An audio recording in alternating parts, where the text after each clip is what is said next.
그렇게 하겠습니다. 이 시간 하나님의 말씀 보겠습니다. 하나님의 말씀 골로새서 2장, 하나님의 말씀 골로새서 2장 6절부터 7절까지 말씀입니다. 우리 다 함께 일어나셔서 하나님의 말씀을 받도록 하겠습니다. 그러므로 너희가 그리스도 예수를 주로 받았으니 그 안에서 행하되 그 안에 뿌리를 박으며 세움을 받아 교훈을 받은 대로 믿음에 굳게 서서 감사함을 넘치게 하라. 아멘. 자리에 앉으시겠습니다. 이 시간 임마누엘 찬양대의 찬양이 있겠습니다.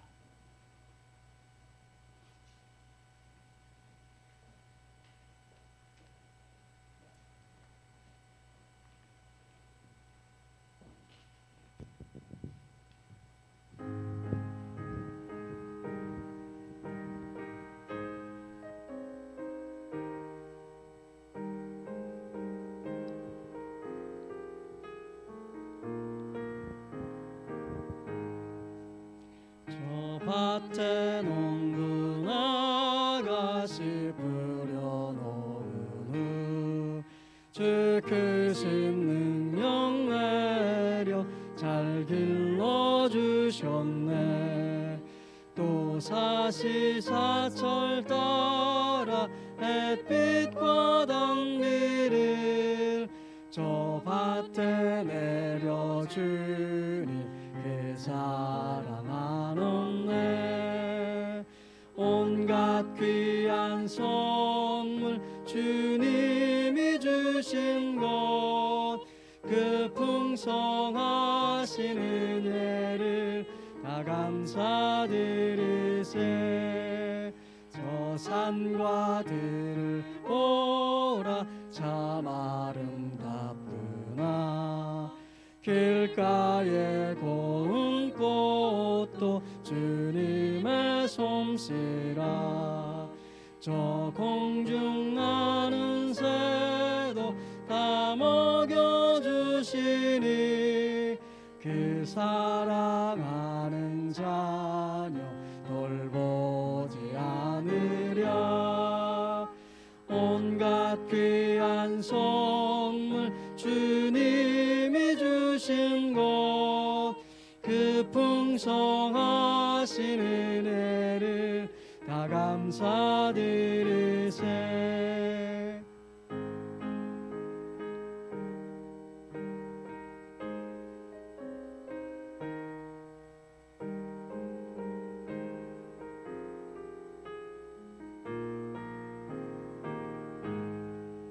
씨 뿌려 거둔 곡식 주님의 은혜라. 우리의 몸과 마음 새 힘이 넘치네. 주 은혜 받은 우리 참 감사하면서 이 예물들이 오니 다 받아주소서. 온갖 귀한 선물 주님이 주신 것, 그 풍성하신 은혜를 다 감사드리세. 아멘. 아멘. 오늘 맥주감사주일을 맞이해서 특별히 준비한 아름다운 찬양이었습니다. 귀한 찬양에 감사드립니다. 어느 성탄절날 아침에 한 부자가 한 마을로 찾아왔습니다. 그래서 그는 동네에 있는 사람들에게 어렵고 힘든 분들, 가난한 분들 이렇게 다 모이라고, 그래서 그분들에게 좀 돈으로 도움을 주고 싶다고 이렇게 얘기를 했습니다. 그랬더니 동네에 살고 있던 많은 어려운 사람들이 마을 회관으로 다 모였습니다. 그래서 그 부자는 그들에게 얘기를 합니다. 인생을 새롭게 시작할 수 있도록 충분한 돈을 나눠주고 싶습니다. 원하시는 분은 받아가시기 바랍니다. 그 얘기를 듣고서 평소에 그 부자에 대해서 잘 알고 있었던 사람들은 그 부자가 어떤 사람이라는 것을 알고 있었기 때문에 얼른 나와서 그 사람으로부터 돈을 받아가지고 갔습니다. 근데 그 부자에 대해서 잘 모르던 사람들은 야, 이거 가짜 아니야? 이렇게 우리가 돈을 이렇게 주고 나중에 그것을 배로 우리한테 달라고 하는 거 아니야? 그러면서 계속해서 의심을 하는 겁니다. 그러면서 있는 말도 아닌데 없는 말을 지어서 그 부자를 뒤에서 비난하기 시작했습니다. 부자가 드디어 그 마을을 떠났습니다. 떠난 후에 그 부자로부터 돈을 받은 사람들은 그것을 사업 자금으로 삼아서 열심히 일해서 새롭게 출발해서 나중에 부유한 삶을 살게 됐습니다. 그런데 그 사람에 대해서 반대하고 오히려 의심했던 사람들은 한 푼도 받지 못해서 여전히 빈곤한 삶을 살았다 하는 것이죠. 요한복음 10장 10절 후반절 말씀 보니까 예수님께서 내가 온 것은 양으로 생명을 얻게 하고 더 풍성히 얻게 하라는 것이라 그랬습니다. 예수님께서는 우리에게 오셔서 풍성한 삶을 주시겠다 그렇게 약속을 하셨습니다. 예수님께 나와서 그 풍성한 은혜를 받는 사람은 하루하루의 삶을 풍성하게 살 수 있는 것이고, 주님께서 풍성한 삶을 약속하셨음에도 불구하고 그것을 믿지 못하고 거부한 사람들은 빈곤한 삶을 살아갈 수밖에 없다는 것이죠.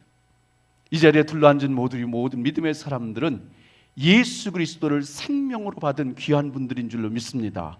그러므로 여러분 속에는 이미 예수 그리스도의 생명이 있으므로 주님께서 풍성한 삶을, 영적인 풍성한 삶을 여러분들에게 약속해 주시고 일평생 그 기쁨 가운데 살아갈 수 있도록 주께서 은혜를 베풀어 주셨다는 것이죠. 오늘 본문 말씀 6절 전반절을 말씀해 보니까 너희가 그리스도 예수를 주로 받았으니 그랬습니다. 이 말씀을 현대인의 성경으로 보면 예수님을 주님으로 받아들였으니 라는 말입니다. 이미 예수님을 우리의 심령 속에, 우리의 마음 속에 예수님을 나의 주님으로 고백하고 받아들였다는 겁니다. 그러므로 오늘도 나의 삶에 주님을 주인으로 삼고 그분의 인도와 그분의 역사와 그분의 감동과 그분이 인도하신 대로 살아가는 것이 누구냐? 오늘 우리 믿음의 사람들이라는 거죠. 그러므로 오늘도 우리의 인생의 주인은 내가 아니라 주님인 것을 믿습니다. 오늘도 우리의 가정의 주인은 바로 예수 그리스도고, 우리의 사업장고 일터의 주인도 바로 예수 그리스도입니다. 그렇기 때문에 그분께서 오늘도 내 삶을 책임지시고 우리 가정을 책임지시고 여러분들의 사업장과 일터를 책임져 줄 줄로 믿습니다. 왜냐하면 주님의 것이기 때문에 그렇습니다. 주님이 주인이시기 때문에 그렇습니다. 주인 되신 주님께서 여러분들의 모든 삶을 다스려 주시기 때문에 그렇습니다. 오늘도 우리의 삶 속에서 예수를 나의 구원자로, 나의 주인으로 삼고 믿음으로 사는 사람들은 복 있는 사람인데, 이 자리에 둘러앉은 우리 모든 믿음의 사람들은 정말 복 있는 사람들인 줄로 믿습니다. 우리 옆에 분과 서로 인사 나누겠습니다. 당신은 정말 복 있는 분입니다. 그런 예수님을 주님으로 받아들이는 삶은 어떻게 살아야 될까요? 오늘 말씀 6절에 보면 그러므로 너희가 그리스도 예수를 주로 받았으니, 그 다음에 뭐예요? 그 안에서 행하되 그랬습니다. 이 말씀을 공동번역 성경으로 보니까 여러분은 그리스도 예수를 주님으로 받아들였으니 그분을 모시고 살아가십시오. 쉬운 성경으로 보니까 그리스도 예수를 주님으로 믿었으니 그분 안에서 계속 살아가십시오 하는 의미가 담겨 있습니다. 우리가 예수님을 주님으로 받았기 때문에 오늘도 주님을 모시고 그 믿음 가운데 계속해서 살아가라 하는 것이지요. 여러분, 그 안에서 행하되는 말은 우리가 세상 속에서 유별나게 살아라, 특별하게 살아라, 그런 내용이 아닙니다. 아무런 의미 없이 주여 주여 부르면서 살아가는 말도 아닙니다. 오늘도 내가 예수를 믿고 예수 안에서 살고 있는 것을 내 가정과 삶과 일터와 생업 속에서 나타내면서 세상 사람들에게 본을 보이며 살아가라는 거예요. 내가 예수의 사람이 되었으니 예수의 사람 된 그 증거를 내 삶 속에서 자연스럽게 보이면서 말하면서 나타내면서 살아가는 거예요. 내가 특별히 어떻게 해서가 아니라 내 삶 속에서 자연스럽게 나타나는 현상이 되어야 된다는 거죠. 오늘도 예수를 주로 받아들인 사람은 주님이 내 안에, 내가 주님 안에 거하는 삶을 살게 됩니다. 그렇기 때문에 오늘도 우리의 삶 속에서 하나하나 살아가는 모든 것이 주님의 아름다운 모습들이 나타나야 된다는 것이죠. 다시 말하면 예수 그리스도를 모시고 사는 사람답게 사는 것, 그것이 뭐냐? 예수 그리스도를 주로 받은 사람들이 세상에서 살아가는 모습이 되어야 된다, 그렇게 말하고 있습니다. 그러면 오늘도 많은 성도들이 주님 안에서 내가 예수 그리스도를 받았기 때문에 믿음 안에서 살고 있다, 그렇게 고백을 합니다. 그리고 실제로 그렇게 살아갑니다. 그 증거 중에 하나는 뭐냐면 하루를 시작하면서도 주님 앞에 내 삶을 맡기면서 기도하며 하루를 시작합니다. 주님, 하루를 제가 이렇게 믿음으로 시작합니다. 오늘 한 날도 믿음으로 승리하게 하시고 믿음으로 하루를 마칠 수 있도록 도와주옵소서. 그리고 하루를 지내고 난 후에 여러분들이 잠자리에 들기 전에 똑같이 기도합니다. 하나님 아버지, 오늘 온종일도 하나님께서 함께 하셔서 은혜 가운데 잘 지낼 수 있도록 은혜 베푸신 것을 감사하면서 하루를 마칩니다. 예수님을 모시는 사람들은 하루를 시작도 기도와 함께, 마침도 기도와 함께 마치게 됩니다.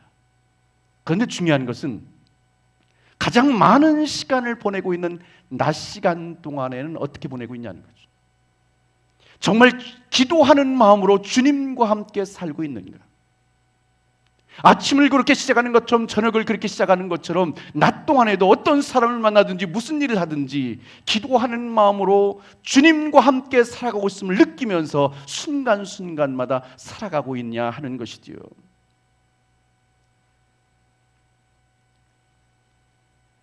오늘도 많은 믿음의 사람들이 이것을 놓치고 살아가는 사람들이 많다는 거죠. 믿음이라고 하는 것은 아, 그렇구나 하고 깨닫는 것이 아닙니다. 실제적으로 내 삶 속에서 주님과 함께 살아가는 거예요. 그분을 의식하며 살아가는 거예요. 그분과 동행하며 살아가는 거예요. 내가 필요할 때만 주님이 나와 함께 하심을 믿고 살아가는 것이 아니라 어느 순간에도 주님이 나와 함께 하신다는 사실을 잠시도 잃지 않고 믿음으로 살아가는 것, 그리고 믿음으로 행하는 것, 믿음으로 말하는 것, 그것이 바로 믿음으로 행하는 사람들의 아름다운 모습이라는 거죠. 영국의 어떤 술집 주인이 빌리 그레함 목사님이 인도하는 그런 전도 집회에 참석을 했다고 그래요. 말씀을 듣는 가운데 정말 마음이 뜨거워지고 얼마나 감격이 되는지 그 마음 속에 예수 그리스도를 영접하게 된 거예요. 그리고 빌리 그레함 목사님이 여러분 오늘 이 밤에 예수 앞에 나와서 구원받기를 원하시는 분, 그분 앞으로 나오십시오. 그렇게 초청했더니 이분도 나아가서 무릎 꿇고 믿음으로 결단하면서 이제부터 정말 내가 예수를 잘 믿겠다고 그렇게 믿음의 결단을 했습니다. 그렇게 결단을 하고 집에 돌아온 후에 그는 크게 현수막을 그의 가게 앞에 걸었다고 합니다. 나 어제 저녁부터 예수를 믿기로 작정했습니다. 그래서 오늘부터 술집 영업 안 합니다. 그렇게 써붙였더라는 거죠. 결단을 했다면 믿음으로 살아야 되는 거죠. 결심을 했다면 믿음으로 살아야 되는 거죠. 은혜를 받았다면 은혜 받은 대로 살아야 되는 거죠. 그것이 바로 성도들의 삶이라는 거죠. 은혜 받은 것 따로, 결단한 것 따로, 결심한 것 따로 그렇게 돼버리면 하나님의 말씀이 무슨 의미가 있고 내가 은혜 받은 것이 무슨 의미가 있냐는 거예요. 하나님께 또 은혜를 받았다면, 그리고 믿음으로 결단했다면 오늘도 우리의 생활 속에서 그것이 열매로 나타나는 증거들이 나타나야 되고, 그 열매들이 곧 많은 사람들이 볼 때에 아, 저 사람은 예수의 사람이기 때문에 저렇게 말하는구나, 저 사람은 예수의 사람이니까 저렇게 행동을 하는구나, 정말 다르구나, 구별되어 있구나, 이와 같은 것을 많은 사람들에게 보여줄 수 있게 된다는 것이죠. 세상 사람들이 교회에 대해서 실망했다고 합니다. 세상 사람들이 예수 믿는 사람들에 대해서 실망을 했다고 합니다. 그래서 하나님의 교회를 다녔던 사람들도 실망해서 교회를 떠나기도 하고, 많은 사람들이 교회에 대해서 욕을 하기도 합니다. 이와 같은 모습은 오늘날 하나님의 교회들이 교회로서의 모습을 보이지 못했던 것이고, 성도들이 성도달답게 살지 못했기 때문에 주변 사람들로부터 받는 지탄이다 볼 수가 있습니다. 우리 믿음의 사람들이 새롭게 회복해야 될 줄로 믿습니다. 예수의 사람들, 하나님을 섬기는 사람들, 하나님의 진리를 하는 사람들, 진리 안에 생하는 사람들, 예수의 생명을 가진 사람들, 그 사람들은 과연 어떻게 살고 있는가를 여러분의 삶을 통해서, 여러분의 말을 통해서 많은 사람들에게 보여줄 수 있어야 그것이 바로 예수 그리스도를 주로 받은 사람들의 행하는 모습이어야 된다는 거죠. 이제부터라도 예수님을 주님으로 받았으니 세상 모든 사람들에게 본이 되는 믿음의 삶을 살아가는 우리 모두가 될 수 있기를 주님의 이름으로 축복합니다. 오늘 본문 7절 전반절 말씀에 우리가 그 안에서 뿌리를 박으며 그렇게 말했습니다. 예수 그리스도를 주로 받은 사람들은 예수 그리스도에게 깊이 뿌리를 내려야 된다는 거죠. 여기서 뿌리를 박으라고 하는 것은 이미 뿌리를 박아 확고해진 것을 계속해서 유지해라. 깊이 예수 안에 뿌리를 내렸다면 흔들리지 말고 계속해서 그 상태를 유지하며 살라, 그렇게 말씀하는 뜻이 담겨 있습니다. 오늘 저는 이 말씀을 묵상하다 보니까 시편 1편이 생각났습니다.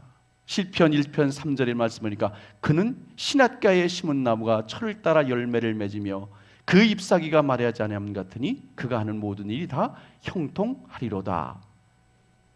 시냇가에 심긴 나무가, 시냇가에 나무가 심겨 있기 때문에 그곳으로부터 계속 영양분을 공급받고 또 물을 공급받아서 계속해서 자라는 가운데 늘 푸르르고, 그리고 철을 따라서 계속해서 많은 열매를 맺는 것처럼, 그리고 그 물가에 깊이 뿌리를 내렸기 때문에 어떤 가뭄이 와도, 그리고 어떠한 태풍이 온다 할지라도 흔들리지 않고 계속해서 굳건하게 서 있는 것처럼, 오늘도 예수의 사람들도 예수에게 깊이 뿌리 내렸기 때문에 주님께로부터 계속해서 은혜를 공급받고 말씀을 공급받고 능력을 공급받아서 오늘도 우리 믿음의 사람들이 풍성한 삶을 누리며 살고, 예수 그리스도께 깊이 뿌리를 박혔기 때문에 어떤 세상의 고난과 어려움과 낙심이 온다 할지라도 낙심하지 않고 믿음으로 살아갈 수 있게 된다는 거죠. 여러분들은 정말 예수 그리스도에게 깊이 뿌리를 내렸습니까? 깊이 뿌리를 내렸습니까? 흔들리지 않고 있습니까? 담대한 믿음으로 그 자리를 지키시길 바랍니다. 오늘도 우리 믿음의 사람들은 주님께로부터 은혜를 공급받아야 돼요. 주님께로부터 능력을 공급받아야 돼요. 주님께로부터 하나님의 말씀을 계속해서 공급받아야 돼요. 그래야 우리의 삶에 정말 풍성한 삶이 이루어지게 되고, 주님께 깊이 뿌리를 내리고 살아야 어떠한 세상 속에서의 고난과 어려움 속에서도 낙심하지 않고 예수 그리스도의 이름으로 승리할 수 있게 되는 줄로 믿습니다. 그런데 문제는 예수를 주로 받았다는 사람들이 뿌리가 깊지 못한 거예요.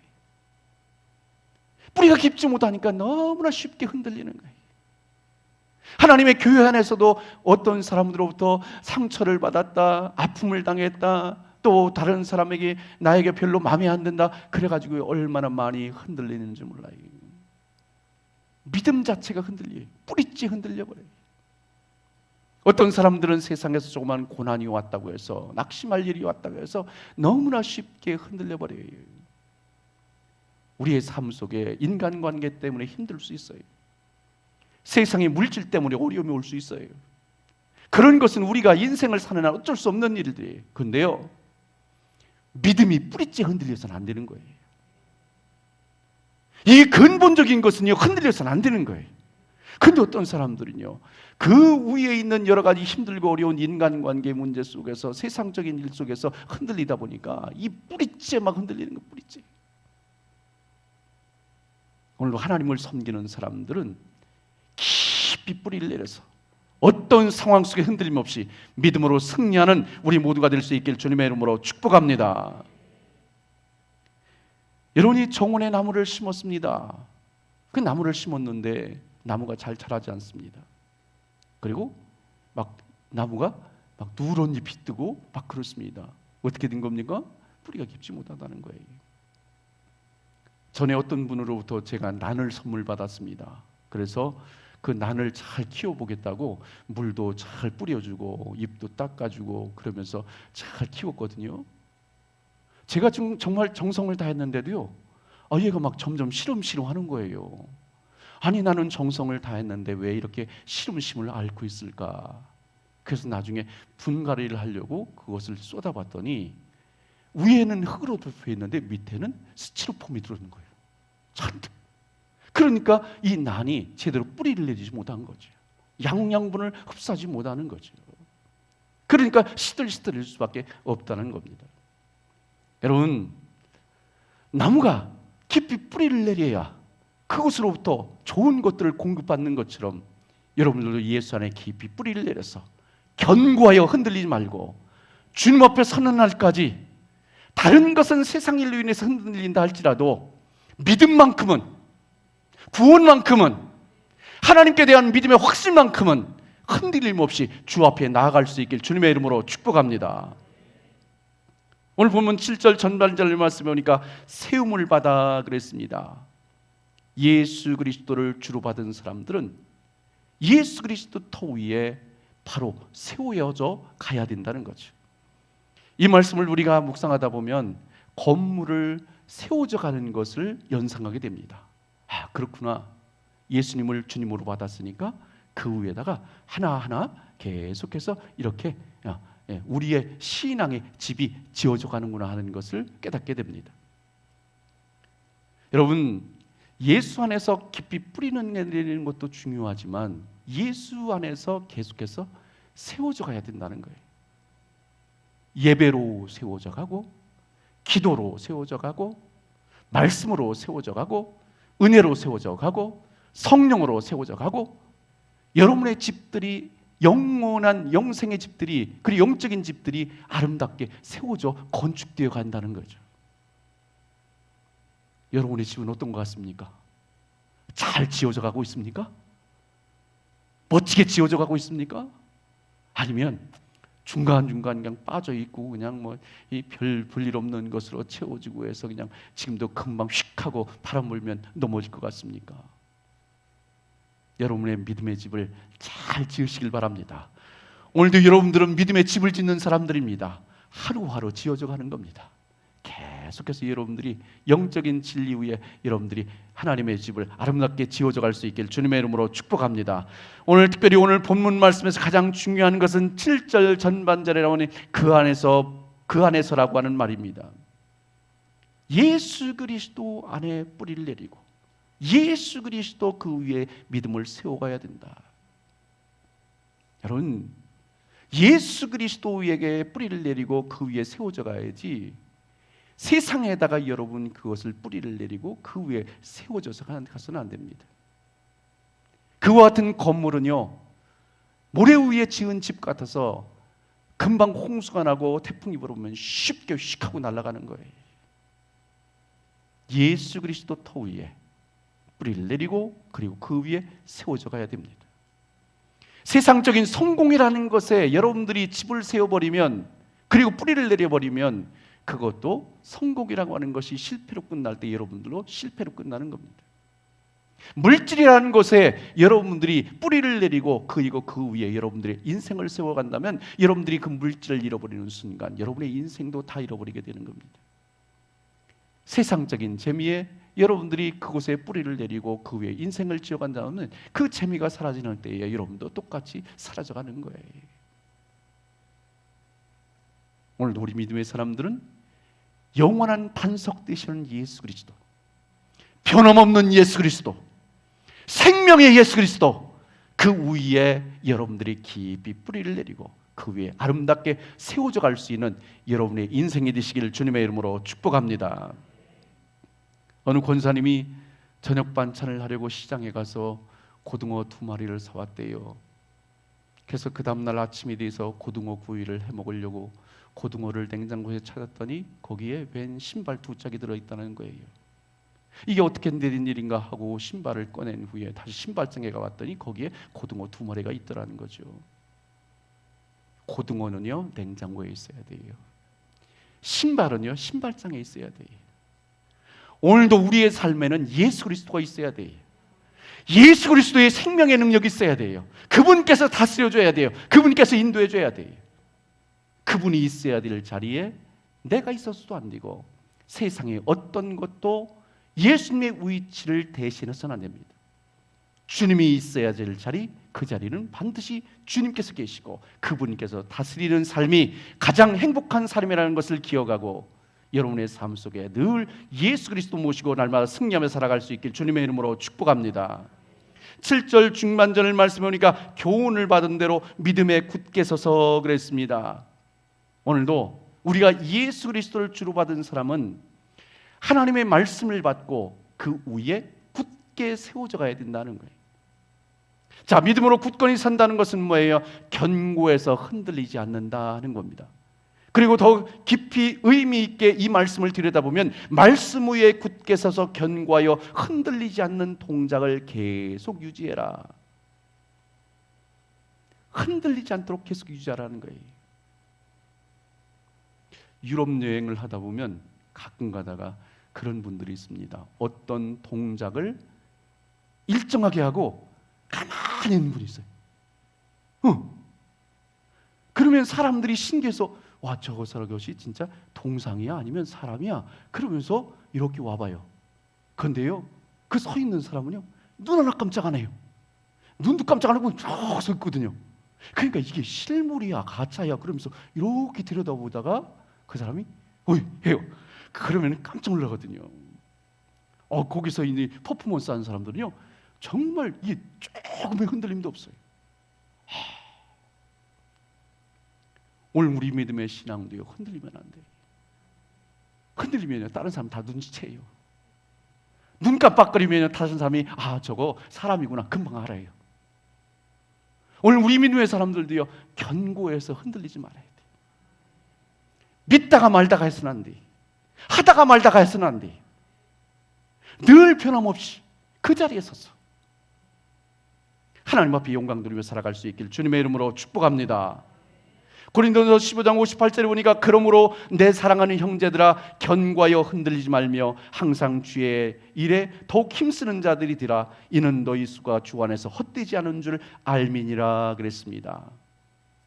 오늘도 하나님이 주신 말씀 위에서 여러분들이 굳건히 있어서 흔들림 없이 하나님 앞에 영광 돌리며 살아갈 수 있기를 주님의 이름으로 축복합니다. 또한 우리는 예수님을 주로 받았으니 감사함을 넘치게 해야 된다 그랬습니다. 오늘 본문 7절 하반절 말씀 보니까 감사함을 넘치게 하라 그랬습니다. 여기서 이 말의 의미는 뭐냐면 감사가 우리 삶에 차고 흘러 넘치게 하는 것이죠. 감사가 어디까지 차오르냐면 여러분의 목까지 이렇게 차올랐어요. 응? 네. 그래서 여러분 옆에 있는 사람이 살짝 지금 해도 감사 나와야 돼요. 예?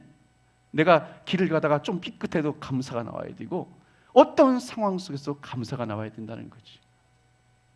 그 어떤 사람들은 그런데요, 이 불평불만이 충만한 사람이 있어요. 그래서 조금만 건드리면 막 버럭 화를 내면서 막 불평하고 불만 쏟아내고, 조금만 삐끗하면은 그냥 막 거기에 대해서 막 불평이 나오고 그런 사람이 있단 말이지. 우리 믿음의 사람들은 항상 감사해요. 감사. 그것이 입버릇이 돼야 돼. 잘못된 일 속에서도 감사가 나와야 돼. 감사가. 우리는 잠시만 감사할 것이 아니라 늘 하나님 앞에 감사하는 믿음의 삶을 살아가야 된다는 거죠. 여러분, 내가 보는 것으로 인해서 감사한다면요, 감사할 일이 별로 없어요. 그런데 주님께서 보라 하신 것을 보면요, 감사할 것들이 다, 이 모든 것 다 감사할 조건이란 말이죠. 초코파이를 가장 맛있게 먹는 방법을 여러분들이 알고 계십니까? 초코파이 있잖아요, 그죠? 가장 맛있게 먹는 법. 군대 가야 된대요. 군대 가면요, 사실 초코파이 세상에 살아갈 때에 우리 군인들이 쳐다보지도 않는 거예요. 그 있는지도 모르는 사람들도 있어요. 먹어보지도 않은 사람도 있어요. 그런데요, 고된 훈련을 받고 난 후에 먹는 그 초코파이 맛은 이건 군대 갔다 온 사람만 알아.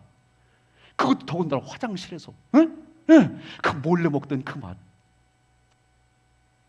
배고픈 사람만이 음식의 소중함을 아는 것처럼 감사의 소중함을 아는 사람들이 감사를 할 줄 알게 된다는 것이죠. 여러분, 세상 사람들은 달면 감사하고 쓰면 불평합니다. 그런데요, 예수의 사람들은 써도 감사한 것이고 달아도 감사한 거예요. 여기서 아멘이 나와야 돼요. 아멘. 쓰면 뭐예요? 약이 되니까 감사한 거예요. 달면 뭐예요? 힘이 나니까 감사한 거예요. 우리 믿음의 사람은 그 마음을 가져야 돼. 네. 좋을 때만 감사하고 싫을 때는 감사하지 않고, 그것이 아니라 좋을 때는 좋은 거대로 감사하고 안 좋은 일이 있을 때는 안 좋은 대로 감사하고, 그러면요, 하나님께서 역사하셔요. 여러분, 늘 우리의 삶 속에서 감사의 삶이 여러분들의 입술에서 날마다 고백되어지시길 주님의 이름으로 축복합니다. 하박국 3장에 보니까 비록 무화과 나무가 무성치 못하며 포도나무에 열매가 없으며 감람나무에 소출이 없으며 밭에 식물이 없으며 우리의 양이 없으며 위안간에 소가 없을지라도 나는 여호와를 인하여 즐거워하며 나의 구원의 하나님을 인해서 기뻐하리로다 그랬습니다. 불평하면 할수록 불평할 일이 많아집니다. 불평하면 할수록 자신과 남을 기분 나쁘게 합니다. 불평하면 할수록 이 일이 점점 더 꼬입니다. 그러나 감사하면 감사할수록 풍성해집니다. 감사하면 할수록 감사할 일이 많아집니다. 감사하면 할수록 자신과 다른 사람에게 기쁨을 줍니다. 어느 곳에 감사촌과 불평촌이 있었대요. 불평촌에 사는 사람들은 모든 것이 불평했답니다. 그래서 내 생활 속에서도, 애들과의 사는 속에서도, 남편과의 관계 속에서도 그냥 뭐 일하면서도 늘 불평불만이 그냥 입에서 끊이지 않는 거예요. 늘 마음에 근심과 걱정과 염려가 떠나지 않고 불평촌에 살다 보니까 늘 화가 막 이만큼 나서 살아가는 사람들이 불평촌에서 살고 있는 사람들이라는 거지. 그런데 감사촌에서 살고 있는 사람들이 있대요. 그 사람들은 모든 일에 다 감사하는 사람들만 있대요. 봄이 되면 새싹이 나오고 꽃이 피니까 감사하고, 여름이 되면 또 따뜻하고 또 그리고 잎이 푸르르니까 감사하고, 가을이 되면 열매를 거둬들일 수 있으니 감사하고, 겨울에는 앙상한 가지밖에 남지 않았지만 그러나 뿌리가 깊이 내려 있으니 감사하고, 모든 것을 다 감사하는 사람들이 있었대요. 이 양쪽에 사는 사람들은 너무나 다른 겁니다. 그래서 불평촌에 사는 사람이 감사촌으로 놀러 갔대요. 그래서 하루 종일 살다 보니까 아니 저게 뭐이 감사할 일이야 저게? 에? 불평을 했어도 10대 뻔은 됐겠네. 그러면서요 계속 두런두런 거리지만 주변에 있는 사람들은 다 감사하더라는 거예요. 그래서 자기도 모르게 그냥 감사합니다 하고 다녔다는 겁니다. 나중에 불평촌에서 돌아오면서 그 사람이 이렇게 얘기를 했대요. 에이, 감사촌에 갔다가 얻어먹은 것은 없이 감사만 하고 왔네. 그러더라는 거죠. 여러분들은 지금 감사촌에 살고 있습니까? 불평촌에 살고 있습니까? 그런데요, 제가 비밀 얘기를 하나 들었어요. 불평촌에요, 집값이 폭락하고 있대요. 그리고 감사촌은요, 금싸라기의 땅이요, 막 앞으로 엄청나게 올라간대요. 아직도 불평촌에 있으면요, 빨리 이사 와야 돼요. 어디로요? 감사촌으로요. 여러분들이 이사만 오겠다면 제가 집을 한 채 사드릴게요. 그리고 이사 비용 제가 다 드리겠습니다. 에어컨 뭐 다뤄드리겠습니다. 여러분들이 원하는 거 자동차 사드릴게요. 감사촌으로만 올 수만 있다면 여러분들이 감사촌에 정착할 수 있도록 제가 다 도와드리겠습니다. 제가 재벌이거든요. 불평촌에 머물지 말고 여러분들이 감사촌으로 이사 오셔서 그곳에서 행복한 삶을 누리며 살 수 있길 주님의 이름으로 축복합니다. 오늘 감사의 말씀을 드리면서도 어떤 사람들은 무슨 감사할 게 있어야 감사하지요, 그런 분이 있어요. 여러분, 내가 살아있다는 것만 해도 감사하잖아요. 내가 살아있다는 것. 여러분, 죽은 사람은요 자고 일어날 수 없습니다. 숨도 쉴 수 없습니다. 맥박도 뛰지 않습니다. 피도 순환되지 않습니다. 먹을 것도 없습니다. 앉아 있을 수도 없습니다. 서 있을 수도 없습니다. 아무것도 할 수 없는 거예요. 그러나 오늘도 우리는 살아있기 때문에 자고 일어날 수 있습니다. 숨을 쉴 수 있습니다. 맥박이 정상적으로 뜁니다. 피가 순환됩니다. 밥을 먹을 수 있습니다. 먹은 것을 소화시킬 수 있습니다. 화장실에 갈 수 있습니다. 앉아 있을 수 있습니다. 서 있을 수 있습니다. 이 모든 것이 다 하나님의 은혜인 거죠. 내가 살아있다는 것 그 하나만으로도 감사한 거예요. 지금까지 하나님이 베푸르신 은혜를 생각할 때에 오늘도 우리는 얼마나 감사할 일이 많습니까? 아마 감사를 계속해서 차곡차곡 쌓아놓으면 아마 저 뒤에 있는 금오산보다 더 높은 산이 될 거예요. 그런데 그래도 나는 감사할 게 별로 없는 것 같아요. 그런 분은요, 다른 것을 다 제껴놓더라도 내가 예수 믿는다는 것을 위해서 감사하시길 바랍니다. 예수 그리스도께서 나를 위해서 십자가에 달려 들어가셨다. 내가 이 땅 살아가는 가운데 예수를 모르고 살았다면 하나님의 교회를 알았겠는가? 천국을 알았겠는가? 영원한 생명을 알았겠는가? 예수를 알았겠는가? 모르죠. 그런데 오늘도 이 험악한 세상 속에서 내가 소망 가운데 살아갈 수 있는 것은 바로 예수 그리스도의 십자가의 복음을 내가 듣고 믿음으로 결단하고 내가 구원받아서 하나님의 자녀로 오늘도 살아가고 있으니 얼마나 감사한 일이냐 하는 거죠. 찬송가 304장에 보면 1절에 보니까 그 크신 하나님의 사랑 말로 다 형용 못하네. 말로 다 형용 못하는 거예요. 3절에 보면 하늘을 두루마리 삼고 바다를 먹물 삼아도 하나님의 그 큰 사랑을 다 기록할 수 없다. 그렇게 고백하고 있습니다. 이 고백이 저와 여러분의 고백이 되시길 주님의 이름으로 축복합니다. 오늘도 우리의 문은 어떻게 늘 감사하며 살아갈 수 있겠는가? 여러분 1층에 이렇게 들여다보면 거기에다가 사모님이 이렇게 써붙인 게 있어요. 모든 것이 은혜입니다. 따라하겠습니다. 모든 것이 은혜입니다. 그래, 모든 것이 은혜예요. 모든 것이 은혜예요. 내가 살아가는 모든 것이 은혜예요. 그런데 그 하나님의 은혜로 내가 살고 있다면 모든 것이 다 감사의 조건이 될 수밖에 없다는 것이죠. 오늘도 여러분의 삶 속에서 정말 감사가 차고 넘치는가 아니면 감사가 없이 늘 불평 속에 살아가고 있는가, 그것은요 여러분들의 얼굴을 보면 금방 알 수 있어요. 감사가 있는 사람들이 얼굴이 환해요. 그래, 이뻐요. 여러분 다 이쁘시죠? 감사가 있어서 그래요. 타고난 건 별거 아니었어도요 감사하면요 얼굴이 이뻐요. 입술 속에서요 늘 감사가 또 나와요.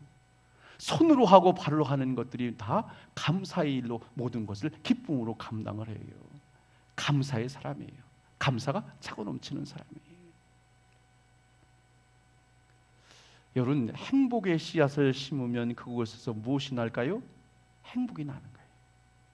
불행을 심으면 무엇이 날까요? 불행이 나는 거예요. 내가 무엇을 심느냐에 따라서 거기서 어떠한 열매가 맺히는가를 알 수 있는 거예요.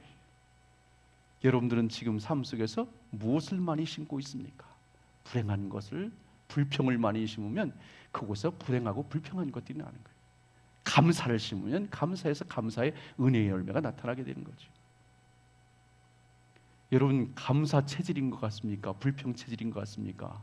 어떤 사람은 불평 체질인 사람이 있어요. 불평 체질은 뭐예요? 아까 말씀드린 것처럼 매사가 불평인 거예요. 10개가 있는데 9개가 다 좋고 한 가지가 안 좋아. 그런데도요 그 한 가지 때문에 불평스러운 거예요. 그 감사는 뭐예요?